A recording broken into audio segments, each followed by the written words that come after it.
여러분 안녕하십니까? 2월 19일 수요일 경남 소식을 전해드리겠습니다. 2022년 대우조선해양 하청 노동자들의 51일 파업 기억하십니까? 법원이 오늘 당시 하청 노동자들의 파업에 대해 유죄를 선고했습니다. 51일 파업과 이에 따른 소송은 비정규직 노동자들에게 노동 3권이 충분히 보장되는지를 되짚어보는 일이기도 합니다. 이선영 기자가 취재했습니다. 1세제곱미터 부피의 철창에 스스로를 가둔 하청 노동자. 살고 싶습니다라고 적힌 종이를 손에 들었습니다. 지금의 대우조선은 모든 고통을 하청 노동자들의 희생으로만 극복할 수 있다고 이야기하는 괴물이 되었습니다. 이 괴물이 우리 사회에 나가지 않도록 건조 중인 초대형 원유 운반선 난간에 서서 고공 농성도 벌입니다. 지난 2022년 임금 인상을 요구하며 51일 동안 이어진 대우조선해양 하청업체 노동자들의 파업입니다. 사상 초유의 하청 노동자 도크 점거 투쟁으로 사측은 막대한 손해를 입었다며 고소했고 하청 노동자 22명이 재판에 넘겨졌습니다. 1심 선고 전날부터 하청 노동자들은 법원 앞에서 철야 농성을 벌였습니다.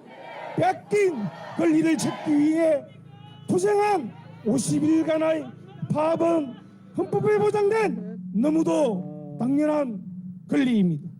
무죄 판결을 해야 하는 이유일 것입니다. 판사는 51일 파업을 주도한 김영수 거통고 조선하청 지회장에게 징역 3년에 집행유예 4년을, 유채한 전 부지회장에게는 징역 2년에 집행유예 3년을 선고했습니다. 기소된 22명 모두 유죄를 선고받았습니다. 김진호 판사는 노동 3권을 보장하기 위한 활동은 필수적이지만 상당한 정도를 넘어 업무 방해 등 범행을 저질렀고 피해 정도를 감안하면 가볍지 않다며 다만 열악한 근로조건 개선 등 공익적 목적에서 한 것으로 보인다고 이유를 밝혔습니다. 법정 구속은 피했지만 하청 노동자들은 항소 의지를 밝혔습니다. 부를 분배하지 않고 권력과 권한을 사유화하려는 자들과의 투쟁이라고 생각합니다. 바꿔야 되겠지요. 대우조선해양 하청노조 51일 파업 소송의 핵심 쟁점은 노조법 2조와 3조 적용입니다. 하청 노동자들의 사용자는 원청업체가 아닌 하청업체, 그리고 하청노조의 손해배상을 청구할 수 있다는 취지를 담고 있습니다. 헌법이 보장하는 노동 3권이 비정규직 노동자와 노조에는 제대로 보장되지 않는 겁니다.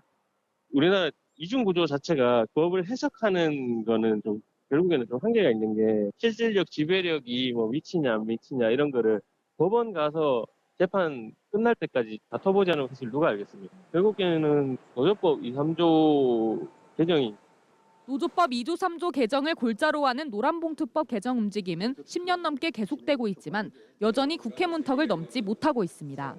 한편 1심 판결에 대해 사측인 하나오션은 판결문을 받는 대로 입장을 밝히겠다고 전했습니다. MBC 뉴스 이선영입니다.